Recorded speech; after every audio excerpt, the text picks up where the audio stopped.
একটি জঙ্গলে বাস করত টুনি। টুনির একটি ছোট্ট ছানা আছে। সে খুবই অসুস্থ হয়ে পড়ে। আমি তো মনে হয় আর বেশিক্ষণ বাঁচব না। আমার এই ছোট্ট ছানাটার কি হবে?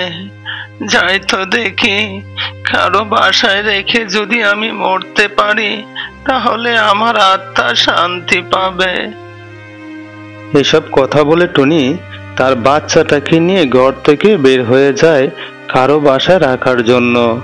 কিছু দূর যাওয়ার পরে টুনি হঠাৎ করে পড়ে যায়। পড়ে গিয়ে সেখানেই মারা যায়। আর টুনির ছানাটা খুবই কান্না করতে থাকে। এদিক দিয়ে যাচ্ছিল একটি কাক। টুনির বাচ্চার কান্না শুনে কাক বলতে লাগলো, এটা তো দেখে মনে হচ্ছে টুনির বাচ্চা, কিন্তু এখানে আসলো কিভাবে? আর তখনই কাক দেখতে পায় টুনি মাটিতে পড়ে আছে। ওইখানে গিয়ে দেখলো টুনি মারা গেছে। এত দেখছি টুনি মারা গেছে, এখানে যদি টুনির বাচ্চাকে রেখে যায় তাহলে তো এই বনে বাঘ আছে, সে এসে খেয়ে যাবে। না, টুনির বাচ্চাটাকে আমি সাথে করে নিয়ে যাই। তাকে আমার মতো করে ওকে মানুষ করব। তাকে বুঝতেই দিব না যে সেটা টুনির ছানা। আমাকে দেখে বনে করবে সেটা আমারই ছানা।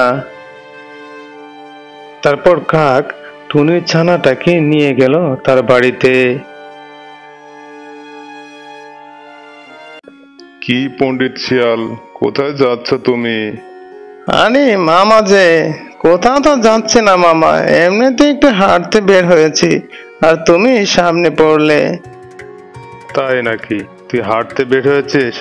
চল দুজনে মিলে শিকার করা যায়, কারণ পেটেছে আমার ক্ষুধায় পেট ছুঁচো করছে। না, বেটা বাজি বাঘের সাথে আমি শিকার করতে যাব না। শিকার করলে সে আমাকে দিবে না, পুরোটাই সে খাবে। মামা, তুমি না হয় আজ যাও, আমার যে খুবই তাড়া আছে, আমার যেতে হবে।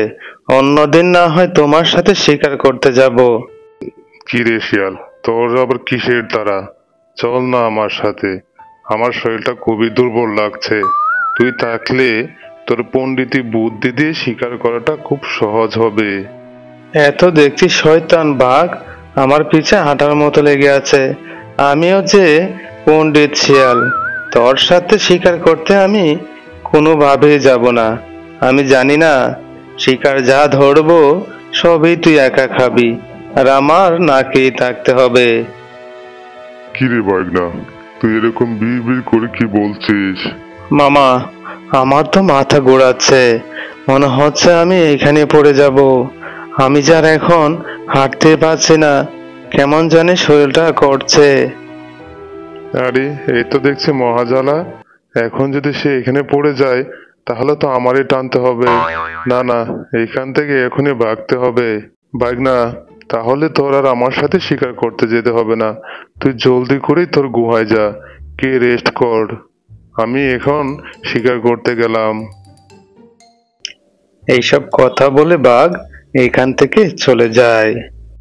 হুম হুম হুম হুম হুম, আমি হচ্ছে পণ্ডিত শিয়াল, তুমি আমাকে সাথে করে নিয়ে যাবে শিকার করতে, আর তুমি পুরোটা খাবে, তাই না? এই জন্যই তো এই ফন্দিটা আটলাম। তারপর শিয়াল এখান থেকে চলে যায়। আর এদিকে বাঘ সে হাঁটতে হাঁটতে গেল কাকের বাসার দিকে। গিয়ে দেখলো কাকের বাসায় একটা ছোট্ট ছানা আছে। ওই তো দেখতে পাচ্ছি একটা কাকের বাসা, ওইখানে একটা ছোট ছানা আছে। আমার যে খুবই খিদা লেগেছে, এই বাচ্চাটাকে খেয়ে কিছুটা হলো ক্ষুধা নিবারণ হবে। বাঘ কাকের বাসার সামনে যেতেই তখনই কাক চলে আসে। এসে কাক তখন বাঘকে বলছে, বাঘ মামা, তুমি এই ছোট্ট ছানাটা খেও না, তো এই ছানাটা খেয়ে তোমার পেটের এক কোনাও হবে না। শোন কাক, আমার যে এটা খেতেই হবে। আমি অনেকক্ষণ ধরেই খুঁজছি, কোনো খাবার পেলাম না। আমার যে ক্ষুধায় পেট একদম চুচু করছে। পেটের কোনা হোক বা না হোক, আমি ওই ছোট্ট ছানাটা খাবই। কাক তখন বাঘকে সবকিছু খুলে বলল, সেটা যে তার ছানা নয়। মামা, তুমি এটাকে খেও না। তার জীবনের অনেক কষ্ট। ছোট থাকতে সে মা হারিয়েছে। তাকে আমি রাস্তা থেকে কুড়িয়ে এনে বড় করছি।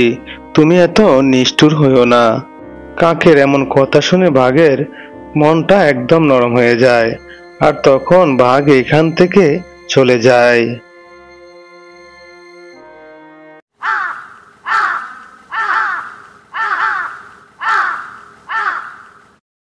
পরের দিন সকালবেলা শিয়াল আসছে হাঁটতে হাঁটতে কাকের বাসার কাছে। এসে দেখতে পেল একটা ছোট্ট ছানা। আরে, এ তো দেখছি একটা পাখির ছানা।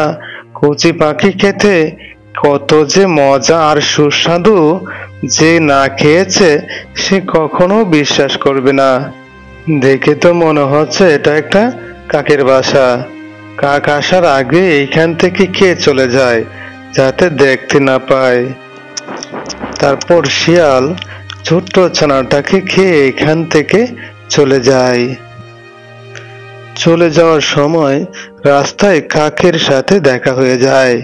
তখন কাক শিয়ালকে বলছে, কি শিয়াল ভাইয়া, তুমি কোথায় যাচ্ছ? মনে হচ্ছে দেখে খুব তাড়া তোমার।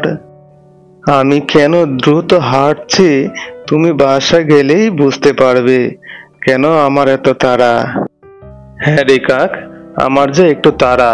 বাঘ মামা আমাকে তলব করেছে তার গুহায় এখনই যাওয়ার জন্য। ঠিক আছে, তাহলে তুমি যাও, আমি আমার বাসায় গেলাম। এসব কথা বলে শিয়াল আর কাক এখান থেকে চলে যায়। কাক বাসায় এসে দেখে তার এই ছোট্ট ছানাটা নেই। আর তখন সে খুবই কান্না করতে থাকে। আর তখনই দেখতে পায় শিয়ালের পায়ের ছাপ। এই দেখে কাক বলছে, এ তো দেখছি এটা শিয়ালের পায়ের ছাপ। সে এসে আমার ছানাটা খেয়ে গেছে। আর আমার সাথে সে মিথ্যা কথা বলেছে। বাঘ মামা তাকে তলব করেছে। আমি এখনই বাঘ মামার কাছে যাব, গিয়ে ওই শিয়ালের নামে নালিশ করে আসব। তারপর কাক সে বাঘের কাছে গেল। বাঘকে গিয়ে সব কথাই বলল। বাঘ তখন বলছে, ঠিক আছে কাক, তুমি কান্না করো না। আমি এখনই শিয়ালকে ডেকে আনছি, এনে এই বন থেকে তাকে তাড়িয়ে দিব। তারপর ঈগলকে বাঘ ডেকে বলল, এই ঈগল, তুমি এখনই শিয়ালের গুহায় যাও, গিয়ে শিয়ালকে বলো আমার সাথে এখনই দেখা করতে। ঠিক আছে মামা, আমি এখনই যাচ্ছি শিয়ালের গুহায়, আর বলবো আপনার সাথে দেখা করতে। তারপর ঈগল সে চলল শিয়ালের গুহার দিকে। শিয়ালের গুহার আগে শিয়ালের সাথে দেখা হয়ে যায়। আর তখন শিয়ালকে সব কথা বলে। ঠিক আছে ঈগল ভাইয়া, তুমি যাও, আমি এখনই বাঘ মামার সাথে দেখা করছি। তারপর শিয়াল বাঘের কাছে এলো। আর তখন বাঘ বলল, কিরে শিয়াল, তুই তো দেখছি বনের শান্তি নষ্ট করছিস। আমরা এখানে সবাই মিলেমিশে থাকি, আর তুই কি না কাকের বাচ্চা খেয়েছিস। এটার জন্য তোর শাস্তি হলো এই বনে আর কোনোদিনও তুই থাকতে পারবি না। এখনই এই বন থেকে চলে যা, আর না হয়তো আমি তোকেই মেরে ফেলবো। ঠিক আছে বাঘ মামা, আপনি বলেছেন, আমি আর এই বনে থাকবো না। তারপর শিয়াল এই বন থেকে সে চলে যায়। যেতে যেতে সে বলল,